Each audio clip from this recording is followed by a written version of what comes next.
सबको एक दिन संसार छोड़कर जाना पड़ता है, किसी को कम और किसी को अधिक संसार में जीने का वक्त मिलता है, बहुत कुछ करने का अवसर मिलता है। जन्म लेने के बाद आपने इस संसार में क्या किया, अपना पेट और पेटी, बेटा और बेटी, ये तो सभी भरते हैं, पालते हैं, लेकिन दूसरों के लिए जो कुछ करता है वही महान होता है। पेट और बेटी वास्तव में रामचरितमानस में जब पूछा गया कि सबसे बड़ा धर्म क्या है, तुलसीदास एक चौपाई में लिखते हैं, परहित सरिस धर्म नहीं भाई। परोपकार के समान कोई दूसरा धर्म नहीं। स्वार्थ और परमार्थ दो चीजें हैं। खुद का पेट तो पशु पक्षी भी भर लेते हैं। खुद के लिए ही अगर जीवन जिया आपने तो मनुष्य होकर भी पशु पक्षी की ग्रेट में तुम जी रहे हो। आहार निद्रा भय मैथुनानि सामानि चैमानि निर्णाम पशूनाम ज्ञानम नराणाम अधिको विशेषो ज्ञान हीना पशुभि समाना। येषाम न विद्या न तपो न दानम न चापशीलम गुणो न धर्मा ते मृत्युलोके भूई भार भूता मनुष्य रूपेण मृगाश्चरन्ति। आहार लेना, नींद लेना, बच्चों को जन्म देना, मैथुन करना, भयभीत रहना, ये तो पशु पक्षियों में भी है। अगर इतना ही किया तो पशुओं से बढ़कर कुछ नहीं किया। जो ज्ञान से हीन है, चाणक्य कहते हैं वो पशु के समान है। ज्ञान हीना पशु भी समान। लेकिन इस बात का विरोध पशु पक्षी करते हैं कि आप इस मनुष्य को पशु के समान क्यों कहते हैं। अगर मनुष्य को पशु के समान कहोगे तो पशुओं का अपमान हो जाएगा। तो चाणक्य ने पूछा कैसे अपमान हो जाएगा, तो पशुओं ने कहा, हे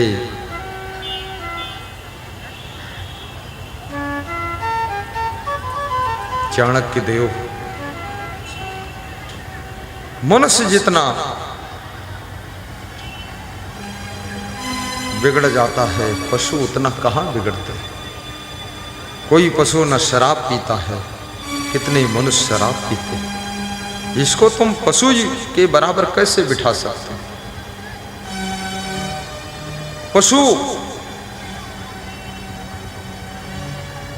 भी वफादार होता है और ये मनुष्य होकर के कितना गद्दार होता है। जिस देश में रहता है उसके प्रति भी गद्दारी करता है, जिसके यहाँ नौकरी करता है उसके यहाँ भी गद्दारी करता, चोरी करता है। इसलिए इसको पशु मत कहो।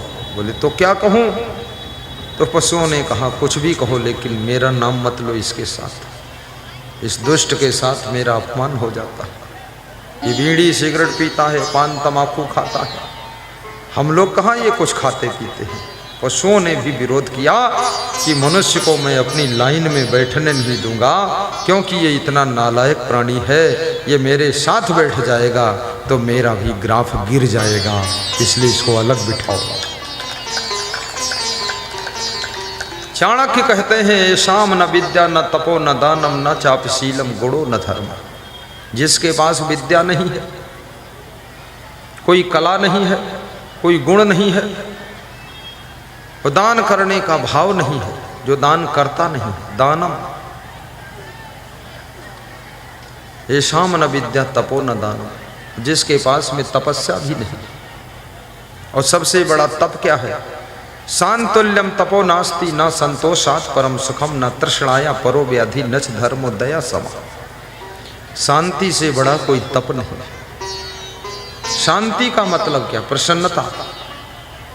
यदि आप हमेशा प्रसन्न रहते हैं तो समझ लो आपके अंदर शांति है। और शांति है इसका मतलब कि आपने तप की अग्नि में अपनी बुराइयों को जलाकर भस्म किया है, तभी आपके मन में शांति है और मुखमंडल पर प्रसन्नता झलकती है। याद रखना, जहाँ तपो अग्नि पैदा होती है वहीं बुराइयां, गंदी आदतें जलकर भस्म हो जाती है, वहीं शांति का साम्राज्य स्थापित होता है और उसी के मुखमंडल पर प्रसन्नता दिखाई देने लगती है। आप आदमी को देखिए, आदमी प्रसन्न नहीं दिखता है। गरीब भी देखो वो भी टेंशन में, अमीर भी टेंशन में, गांव वाला टेंशन में, शहर वाला टेंशन में, पढ़ा लिखा टेंशन में, अनपढ़ टेंशन में।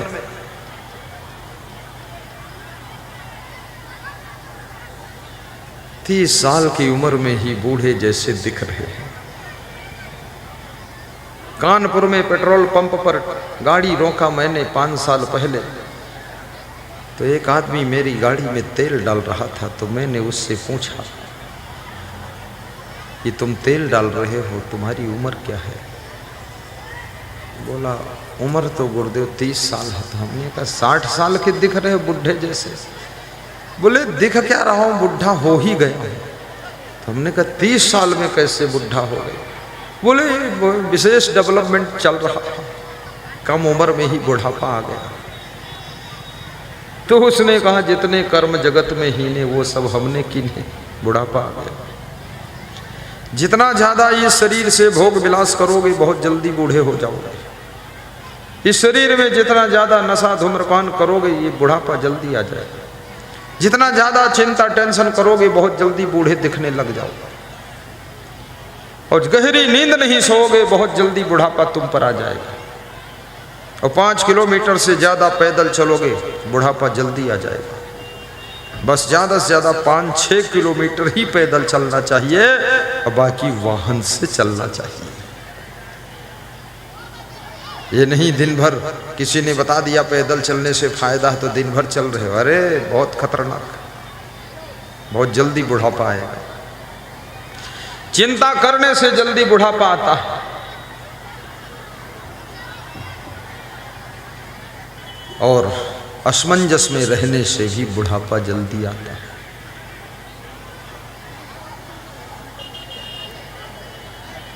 टेंशन करने से बुढ़ापा जल्दी आता है। और जरा रूपम हरत, बुढ़ापा सुंदर रूप को हर लेता है। धैर्यम आशा, आशा धैर्य को हर लेती है। मृत्यु प्राणान हरत, मृत्यु प्राणों को हर लेती है। धर्मचर्याम असूया, दोष देखने की आदत धर्माचरण को हर लेती है। और कामः ह्रियम, और काम वासना की अधिकता लाज शर्म को हर लेती है।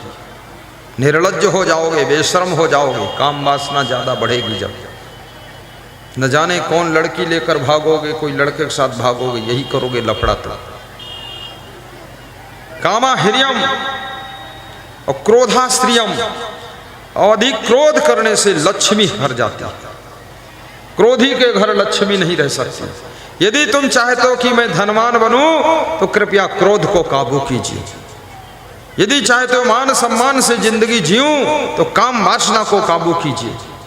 और यदि चाहते हो कि हर चीज में हमको श्रेय मिले तो लोभ को काबू कीजिए। और यदि चाहते हो सब जगह मेरा सम्मान हो तो अहंकार को तोड़ दीजिए और नम्रता की नदी बहा दीजिए। सब जगह तुम्हारा आदर शुरू हो जाए, विनम्र बन जाइए।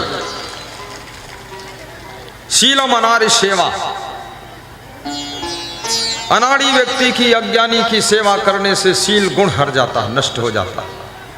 सर्वमेवाभिमानः, और अभिमान सब कुछ नष्ट कर देता है। दुर्योधन को क्या था? अभिमान ही था, सब कुछ नष्ट हो गया। रावण को अभिमान था, 1 लख पोत 1.25 लाख नाती, ता रावण घर दिया न बाती। 1 लाख पुत्र थे और 1.25 लाख नाती थे और सोने की लंका थी। उस रावण घर में दिया बाती जलाने वाला कोई नहीं बचा। विचार कीजिए। सर्वमेवाभिमानः, अहंकार सब कुछ कर लेता है। शांतुल्यम तपो नास्ति न संतोषात् परम सुखम, न तृष्णाया परो व्याधि न च धर्मो दया सम। दया से बड़ा कोई धर्म नहीं, तृष्णा से बड़ा कोई रोग नहीं, संतोष से बड़ा कोई सुख नहीं, और शांति से बड़ा कोई तप नहीं। पहाड़ों में बैठो, कंदराओं में बैठो, गुफाओं में बैठो, जंगलों में बैठो, नदियों के तट पर बैठो, लेकिन अगर मन में शांति नहीं तो तपस्या समस्या बन जाती है। तप का मतलब है मन में शांति रहना चाहिए, और शांति का मतलब है मुखमंडल पर प्रसन्नता रहना चाहिए। प्रसन्न चेतसो ही आसो बुद्धि पर्यवतिष्ठते, श्री कृष्ण भगवान कहते प्रसन्न चित्त रहने वाले व्यक्ति की बुद्धि प्रज्ञावान हो जाती, स्थिर हो जाती है, और जो टेंशन में रहता, दुख में रहता, परेशान रहता, असमंजस में रहता है, उसकी बुद्धि स्थिर नहीं होती है। इसलिए कृपया प्रसन्न चित्त रहना सीखो, खुश रहना सीखो, और खुश रहने के लिए शर्त है बुरे कर्म करना छोड़ दीजिए तो खुशी अपने आप बनी रहेगी। गलतियां खूब करोगे, गलत आदतों में फंसोगे, उल्टा पलटा कर्म करोगे, उल्टा पलटा आचरण करोगे, उल्टा पलटा खान पान करोगे, उल्टा पलटा वाणी बोलोगे, तुम कभी खुश नहीं रह सकते हो। हमेशा तुम्हारी बुद्धि टेंशन में फंसी रहेगी। इसके लिए मन निर्मल हो, खान पान निर्मल हो, विचार निर्मल हो, व्यवहार निर्मल हो, बर्ताव निर्मल हो, चरित्र निर्मल हो और जिंदगी निर्मल हो, तब आपको प्रसन्नता की प्राप्ति हो सकती है। सारे बुरे कर्म छोड़ दीजिए, देखिए खुशियों का खजाना मिल जाएगा। जय। धनवान बनो, टेंशन मुक्त प्रबंधन करो। आपका मैनेजमेंट टेंशन मुक्त होना चाहिए। कितने लोग दिन भर चिल्लाते रहते, हा हुआ करते रहते, कोई मैनेजमेंट नहीं। भागम भाग, लगड़म पगड़म, झगड़म बवाल। ऐसे ढंग से सेटिंग कर दो, एक बार सेटिंग कर दो, डेली केवल 1 घंटा देखना पड़े, बस कार्य चालू। तुम उसी में हर समय घुसे रहते हो, शांति कब पाओगे? ईमानदारी भी रखो।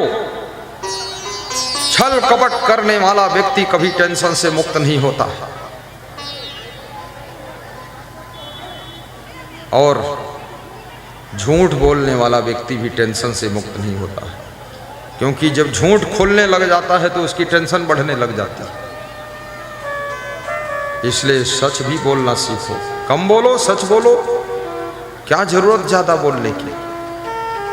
और परस्पर प्रेम से भी रहो, गम खाना सीखो। भाई से प्रेम करना सीखना है, भरत से सीखो। भाई की सेवा सीखनी है, लक्ष्मण से सीखो। भाइयों के बीच में शांत मौन रहना सीखना, शत्रुघ्न से सीखो। और सभी भाइयों को निभाना सीखना है तो भगवान श्री राम से सीखो। घर घर में आग लगाना सीखना है तो मंथरा से सीखो। किसी के बहकावे में आकर के अपना घर बिगाड़ना सीखना तो कैकेयी से सीखो।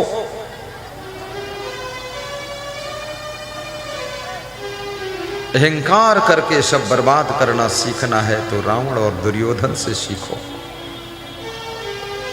परिवार की प्रतिकूल परिस्थितियों में भी भक्ति करना सीखना है तो विभीषण से सीखो। पिता की प्रतिकूलता के बीच में भक्ति सीखना है तो प्रहलाद से सीखो। सौतेली मां के दुख से दुखी होकर के तपस्या करना सीखना है तो ध्रुव से सीखो। और याद रखना,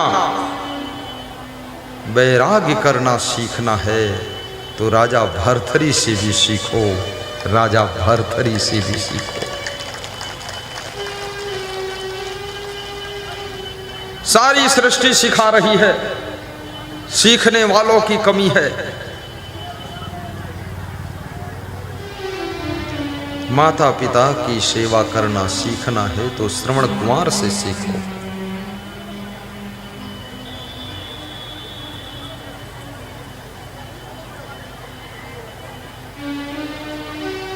प्रभु मेरे जीवन को जीवन बना दो, प्रभु मेरे जीवन को जीवन बना दो।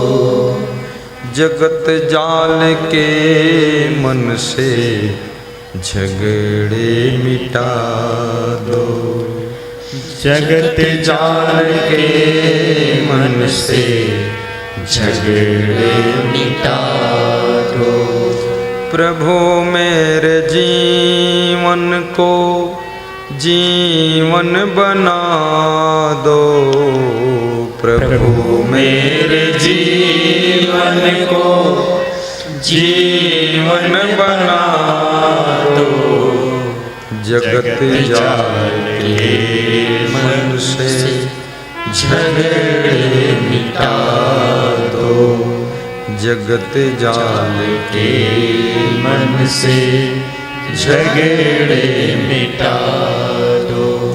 कहाँ तुमको ढूंढूं, कहाँ तुमको पाऊं, कहाँ तुमको ढूंढूं, कहाँ तुमको पाऊं, अपना तो रहने का पता प्रभु बता दो, अपना तो रहने का पता प्रभु बता दो। मुझे ढूंढने की नहीं है जरूरत, मुझे ढूंढने की नहीं है जरूरत। भक्त कह रहा है कहाँ ढूंढूं, कहाँ पाऊं, एड्रेस बताओ मैं आ जाऊंगा। तो भगवान कह रहा है अरे मैं कोई बच्चा हूं जो खो गया हूं, तेरे को बताऊं तू आएगा, मेरे को ढूंढने की जरूरत नहीं। बोले फिर, बोले सुन क्या करना है। मुझे ढूंढने की नहीं है जरूरत, फकत अपने मन को निर्मल बना लो, फकत अपने मन को निर्मल बना दो। निर्मल मन जन सो मोहि पावा, मोहि कपट छल छिद्र न भावा, मोहि कपट छल छिद्र न भावा, निर्मल मन जन सो मोहि पावा, निर्मल मन जन सो मोहि पावा। कबीर मन निर्मल भया, जैसे गंगा नीर, पाछे पाछे हरि फिरे, कहत कबीर कबीर। आज बहुत देर से सत्संग चल रहा है, मैं श्रोताओं को धन्यवाद देता हूँ। 6-7 घंटे से यहाँ लोग बैठे, मैं भी यहाँ 1:30 बजे आ गया था। अब मैं तो विराम दे दूंगा थोड़ा, महामंगल आरती होगी जिसमें सम्मिलित होना, तो आपके घर में कभी अमंगल नहीं होगा।